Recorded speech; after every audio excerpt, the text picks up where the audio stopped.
L'Uliège décortique le coronavirus pour mieux comprendre son fonctionnement. Comment le coronavirus se propage-t-il? Comme évolue-t-il? Mute-t-il? Les chercheurs pensent qu'il est essentiel de répondre à ces questions pour mieux lutter contre la pandémie.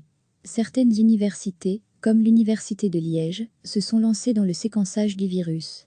En Belgique, il n'y a pas qu'un seul virus qui est entré dans le pays, mais de nombreux virus différents. Séquencer un virus, c'est identifier les différents gènes qui le composent. D'un malade à l'autre, le virus du Covid-19 sera certes similaire, mais pas toujours identique.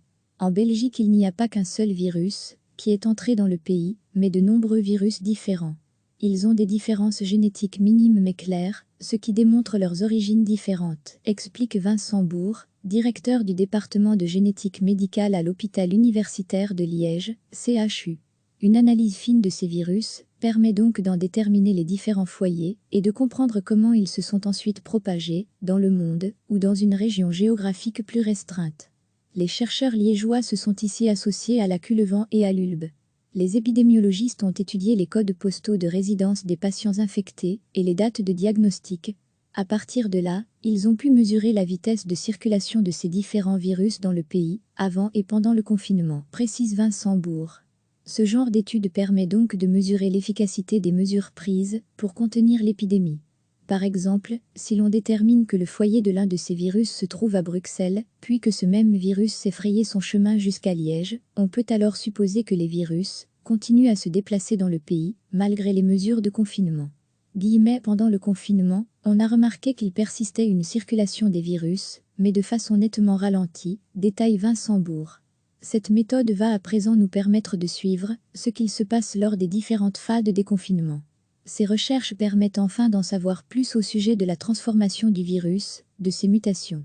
C'est essentiel pour s'assurer que les tests de dépistage restent fiables.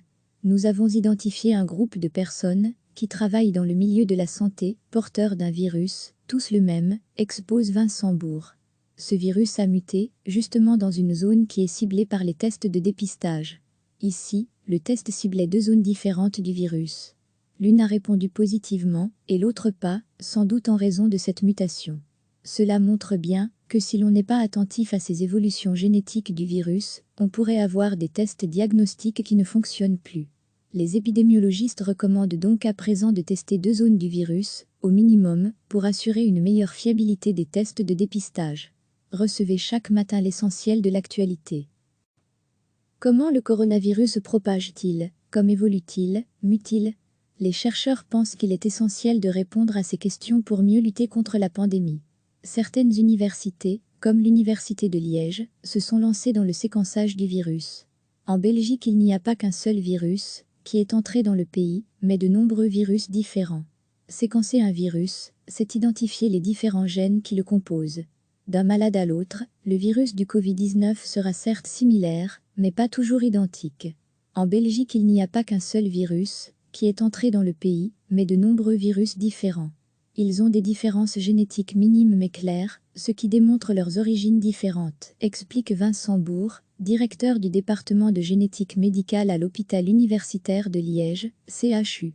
Une analyse fine de ces virus permet donc d'en déterminer les différents foyers et de comprendre comment ils se sont ensuite propagés dans le monde ou dans une région géographique plus restreinte. Les chercheurs liégeois se sont ici associés à la Culevan et à l'ULB. Les épidémiologistes ont étudié les codes postaux de résidence des patients infectés et les dates de diagnostic. À partir de là, ils ont pu mesurer la vitesse de circulation de ces différents virus dans le pays, avant et pendant le confinement, précise Vincent Bourg. Ce genre d'étude permet donc de mesurer l'efficacité des mesures prises pour contenir l'épidémie.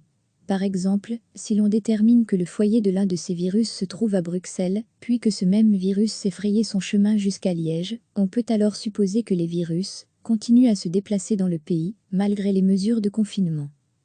Pendant le confinement, on a remarqué qu'il persistait une circulation des virus, mais de façon nettement ralentie, détaille Vincent Bourg. Cette méthode va à présent nous permettre de suivre ce qu'il se passe lors des différentes phases de déconfinement. Ces recherches permettent enfin d'en savoir plus au sujet de la transformation du virus, de ses mutations. C'est essentiel pour s'assurer que les tests de dépistage restent fiables.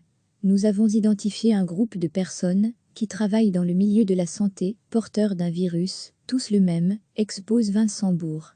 Ce virus a muté, justement dans une zone qui est ciblée par les tests de dépistage. Ici, le test ciblait 2 zones différentes du virus. L'une a répondu positivement, et l'autre pas, sans doute en raison de cette mutation. Cela montre bien que si l'on n'est pas attentif à ces évolutions génétiques du virus, on pourrait avoir des tests diagnostiques qui ne fonctionnent plus. Les épidémiologistes recommandent donc à présent de tester 2 zones du virus, au minimum, pour assurer une meilleure fiabilité des tests de dépistage. Cliquez sur s'abonner pour recevoir les dernières nouvelles.